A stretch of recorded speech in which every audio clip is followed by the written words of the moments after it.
आपके दो क्वेश्चन है। पहला ये कि ये गढ़ कहा जाता है समाजवादी पार्टी का, तो ऑफ कोर्स कन्नौज गढ़ है समाजवादी पार्टी का और समाजवादी पार्टी ही यहाँ से जीतेगी।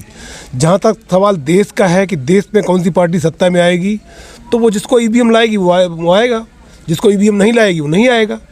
वोटर के हाथ में कुछ नहीं है, वो तो पर्टिकुलरली मशीन है, जिसको सिस्टम है, वो सिस्टम पूरा हैक है, तो जिसके ईवीएम जिसको प्रधानमंत्री बनाएगी वो बनेगा, उसमें वोटर का कोई। अच्छा, ये कि जो कन्नौज की सीट है जो भारतीय जनता पार्टी के हाथ में, क्या ये वापसी करेगी, परिवर्तन होगा इसमें कि फिर वहीं पर रहेगी?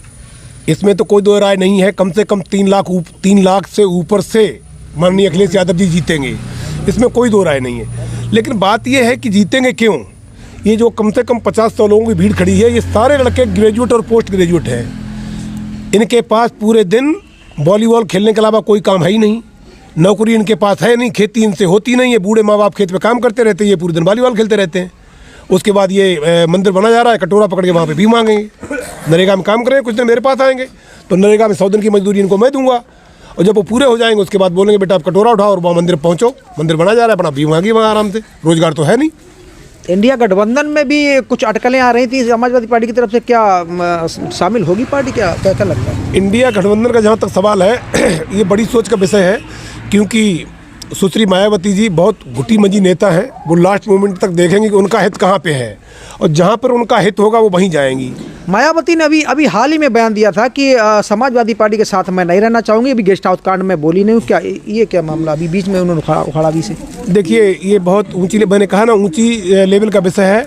जब सीट शेयरिंग का विषय आएगा तो मायावती जी 50-50 पे सीट शेयरिंग करना चाहेंगी, और मुझे नहीं लगता इस बार उनको इंडिया गठबंधन में 20 से ज़्यादा सीटें मिल पा रही हैं। और जब सीटें मिलती दिखाई देंगी नहीं तो वो चुपचाप बीजेपी में चली जाएंगी, सपा में और कांग्रेस के साथ नहीं आएंगी। एक जगह पर और मामला फंस रहा है कांग्रेस और समाजवादी पार्टी के बीच में। एक जगह फर्रुखाबाद की सीट पर सलमान खुर्शीद और अनु टंडन की सीट जो बढ़ती है उन्नाव, अनु टंडन, वहाँ पे समाजवादी पार्टी ने अनु टंडन को क्लियर कर दिया है, और यहाँ से भी समाजवादी पार्टी ने अपना प्रत्याशी क्लियर कर दिया है फर्रुखाबाद सीट से भी।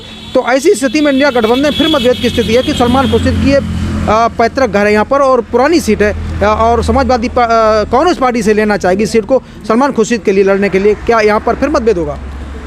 मतभेद होगा या सीटों में बदलाव होगा, कुछ न कुछ तो होगा ही। जब इंडिया गठबंधन स्ट्रांगली सारी सीट का आपस में बंटवारा हो जाएगा तो देखा जाएगा फर्रुखाबाद किसको पड़ती है। अगर वो लगेगा कि सलमान खुर्शीद वहाँ पे जीतने की स्थिति में है तो 100% कांग्रेस को जाएगी, तो समाजवादी पार्टी को अपना प्रत्याशी विड्रॉ करना पड़ेगा। और अगर सीट शेयरिंग नहीं होती है, लगता है कि सलमान खुर्शीद को कहीं और स्ट्रांग सीट दी जा सकती है, तो वहाँ से सपा की सीट हो सकती है। कांग्रेस पार्टी 20 सीटों पे चुनाव लड़ने के लिए लोकसभा का उत्तर प्रदेश में आ रही है। यहाँ पर समाजवादी पार्टी 20 सीटें देने के लिए तैयार नहीं हो रही है। क्या ये कंप्रोमाइज टूट? मेरा व्यक्तिगत तौर पे ये इंडिया गठबंधन को सुझाव है कि किसी भी कीमत पे कांग्रेस को 10 सीट से ज़्यादा उत्तर प्रदेश में नहीं मिलनी चाहिए, और वो 10 सीट मिल जाए तो कम से कम 5-6 निकालने की स्थिति में रहेंगी, नहीं तो 10 सीटें कांग्रेस को मिलनी भी नहीं चाहिए। 20 सीटों पर ही कंप्रोमाइज करना चाहती कांग्रेस पार्टी, और 20 से कम लेने पर वहाँ पर मतभेद की स्थिति हो सकती है। क्या फिर टूट सकता है गठबंधन?